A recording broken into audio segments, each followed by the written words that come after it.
Assalomu alaykum barchaga. Ushbu dars davomida sizlar bilan birgalikda loyihamizga qanday qilib matn qo'shishni va ularga stil berishni ko'rib chiqamiz. Birinchi navbatda bu qismga o'tamiz va shuncha unutmani bosgan holatda new file degan qismga o'tamiz.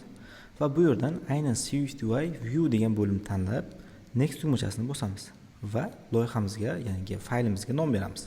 Bu yerda biz text pastqizcha Swift UI deb nom ham berishimiz mumkin. Unutmang, har doim faylimizga bosh harf bilan nom berishimiz kerak bo'ladi. Undan keyin create tugmachasini bosamiz va bizga yangi fayl ochib beriladi. Bunda ham o'sha import strukturamiz va previewlarimiz mavjud ekan. Va boshlang'ich holatda bizga text degan elementimiz qo'shilgan holatda turibdi. Endi buni o'chirib turamiz hozircha, bu qismni ham yopib turamiz. Endi qanday qilib element qo'shishimiz kerak? Ikki xil usuli bor. Birinchisi qo'lda yozishimiz mumkin yoki o'zimiz elementni chaqirib olishimiz ham mumkin bo'ladi. Demak, plus tugmachasini bosamiz va bu yerda ko'rishimiz mumkin bir qator elementlar chiqmoqda. Juda ham ko'p. Button bor ekan, color picker va bir qancha bizga kerakli bo'ladigani text. Tekstni bosib, o'zimizga kerakli joyga olib borishimiz mumkin bo'lar ekan. Demak, ko'ramiz, text elementimiz bosh harf bilan yozilgan, qavsida va qo'zi matn berilgan. Demak, biz buni qo'lda ham yozishimiz mumkin. Text qavs ochamiz, qo'sh tirnoq ichida istalgan matn deb nomlab qo'yishimiz mumkin ekan. Demak, ikki holatda ham bizda elementlarimiz ko'rsatilmoqda. Endi bularga stil bermoqchi bo'lsak, o'zimizga kerakli bo'lgan element tanlaymiz, undan keyin enter tugmachasini bosib nuqta qo'yamiz. Va bu yerda birinchi o'rgangan narsamiz font. Font va qavsida nuqta title degan boshlang'ich holatdagi matn chiqdi. Ya'ni bu holatda bizda ko'rishimiz mumkin, matnimiz biroz kattalashmoqda, lekin nechadir pikselligini bilmaymiz. Endi bunda juda ham ko'p turlari mavjud. Misol uchun buni o'chirib, nuqtani ham o'chirib, nuqtani bir bossangiz, mana ko'rishingiz mumkin. Large title, headline, misol uchun caption kabi turlari mavjud ekan. Endi bular, misol uchun caption tanlaymiz. Yozuvimiz juda ham kichiklashgan holatda turadi. Ya'ni bunda ham nechadir pikselligini bilmaymiz biz. Agar biz o'zimizga aniq pikselni, misol uchun 22 piksel, 30 piksel yoki 40 piksel degan narsani kiritmoqchi bo'lsak, ikkinchi elementimizga berib ko'ramiz, nuqta font, qavsida nuqta system va undan keyin qavs ochamiz. Bizda size degan bo'limimiz bor ekan. Ya'ni systemda size 2 nuqta va o'zimizga kerakli bo'lgan 44 ta yozishimiz mumkin. Va bu holatda bizning matnimiz ko'rishimiz mumkin kattalashdi. Ya'ni aynan 44 piksel ekanligini bilib oldik. Font qavsida nuqta system, qavsida size 2.44. Mana shu holatda biz o'zimizga kerakli bo'lgan shriftni olishimiz mumkin bo'lar ekan. Bu holatda men title qo'yib qo'yadigan bo'lsam, bu ham kattalashdi, lekin qancha pikselligini bilmaymiz. Ya'ni bu holatda ham biz bemalol ishlasak bo'ladi.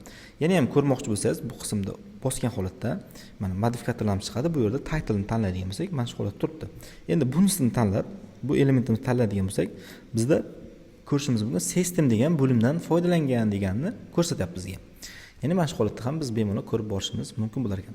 Endi yozuvimizda rang bermoqchi bo'lsak nima qilamiz? Bundan keyin enter bosamiz, nuqta foreground color deganni tanlaymiz. Mana pastki qismdagi enter bitta bo'lsak, o'zi avtomatik yozib beradi. Ya'ni ishimizni osonlashtiradi. Va foreground qavsida nuqta blue deyilgan edi. Bu joyga nima chiqdi? Shu ko'k rang chiqdi. Tepadagi ham o'zgartiramiz.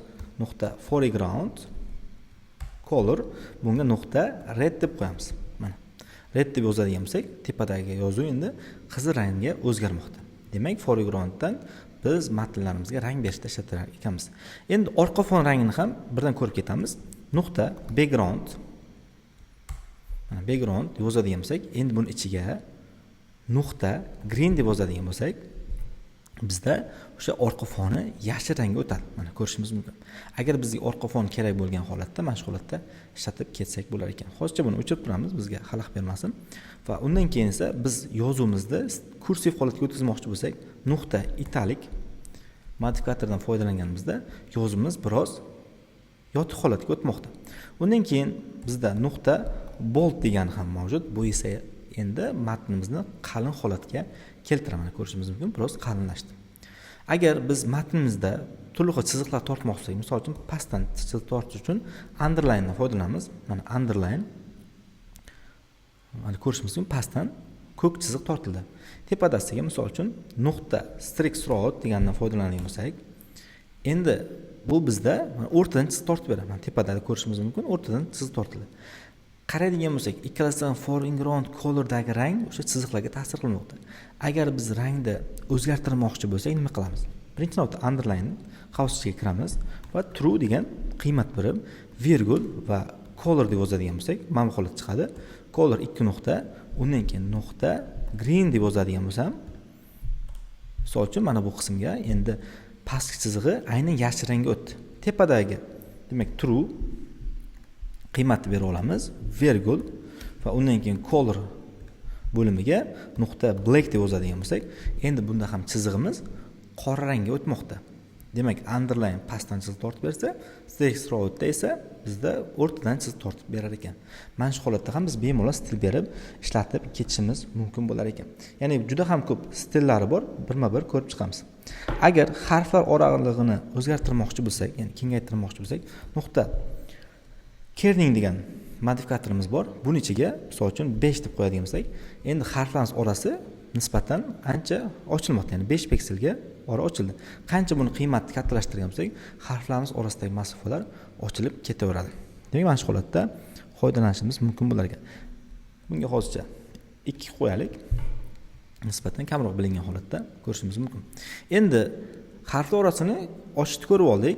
Bizda matnlar, ya'ni so'zlar orasini ham ochishimiz mumkin. Buning uchun nuqta trackingdan foydalanib, misol uchun bunga ham o'sha 5 pikselni qo'shadigan bo'lsak, demak, bizda so'zlarimiz orasidagi masofalar ham ochilmoqda. Mana shu holatda ham biz bemalol ishlatib borishimiz mumkin bo'lar ekan. Endi bizda bemalol ko'p so'z bo'ladigan bo'lsa, bularni ham biz oraliqlarni ham ko'rishimiz mumkin. Misol uchun bunga yozamiz. Istalgan matn qo'shish mumkin desak, siz uchun deb qo'shib qo'ydik mana. Bizda hozir 3 qator bo'ldi. Endi bizda yana bitta holatimiz bor. Nuqta bizda multiline degan xususiyatimiz bor. Arrangement, ya'ni bizda hozir default holatda chap tomondan boshlanmoqda. Leading bizda chap tomon. Agar nuqta trailing deb yozadigan bo'lsak, endi biz matnimiz o'ng tomondan boshlanmoqda. Agar bu narsani biz misol uchun center deb qo'yadigan bo'lsak, ya'ni hammasi markazdan boshlanib ketishini to'g'rilab olishimiz mumkin ekan. Demak, leading o'sha chap tomon uchun, trailing o'ng tomon uchun, center markaz uchun ishlatiladi. Multiline text arrangement demak mana shu holatda ishlatiladi. Undan tashqari bizda hozir shu leading deb qo'yib qo'yaylik, ya'ni default holatini.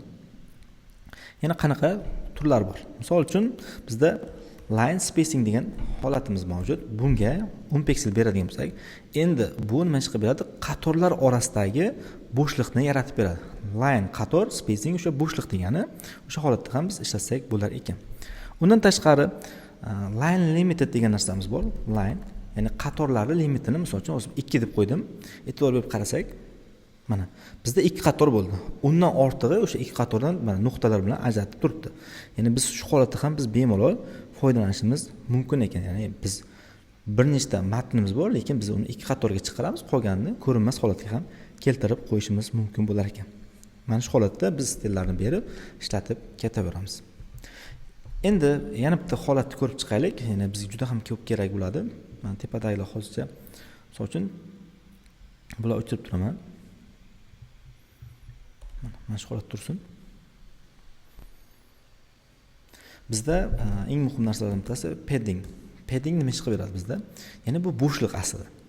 Ya'ni biz esingizda bo'lsa, mana bu qismni bosganimizda qaysi elementda turganimizni ko'rsatadi degan edik. Va bu yerda ko'rishimiz mumkin, chegaralarimiz mavjud. Mana chegaramiz hozir bizda 4 tomonda ham bir xil kenglikda bo'shliq qo'shib bermoqda. Paddingni o'chirib turadigan bo'lsam, ya'ni o'sha tekstimdagi bo'shliq o'cha. Mana chegaram to'liq chetida turibdi. Demak, paddingni default holatda qisman 9-10 piksel holatda qo'shib beradi. Ya'ni biz o'zimiz xohlasak, misol uchun 10 piksel qilsak, o'sha 10 piksel holatda, 20 desak, 20 piksel holatda padding qo'shishimiz mumkin bo'ladi. Va eng muhim jihati nuqta background. Buning ichiga blue deb qo'yamiz. Qarang, paddingdan keyin background ishlatadigan bo'lsak, o'sha rangimiz to'liq chegara bo'yicha ishlayapti. Agar biz paddingdan oldin o'sha background ishlatadigan bo'lsak, mana paddingni oldin qo'yadigan bo'lsam, bizda qanaqa holatda bo'ladi? Backgroundimiz aynan o'sha tekstga, lekin paddingimiz mana chegarasiz holatda bo'lib turibdi. Shuning uchun iloji boricha birinchi padding berib, ya'ni to'liq mana shu holatga keltirmoqchi bo'lsangiz, ya'ni bundan oldingi holatni ko'ramiz mana. Chegaralarimiz ichida ko'k va undan keyin mana xuddi bir knopkani button ko'rinishga keltirmoqchi bo'lsangiz, birinchi padding berib, undan keyin esa siz rangni berishingiz kerak bo'ladi. O'sha holatga e'tibor bering. Keyingi darslarimizda, o'sha loyihalarimizda buni juda ham qattiqroq ko'rib chiqishimiz mumkin bo'ladi. Bizda hozircha shular. Keyingi darsda sizlar bilan birgalikda qanday qilib rasmlar qo'shish va ularga stil berishni ko'rib chiqamiz.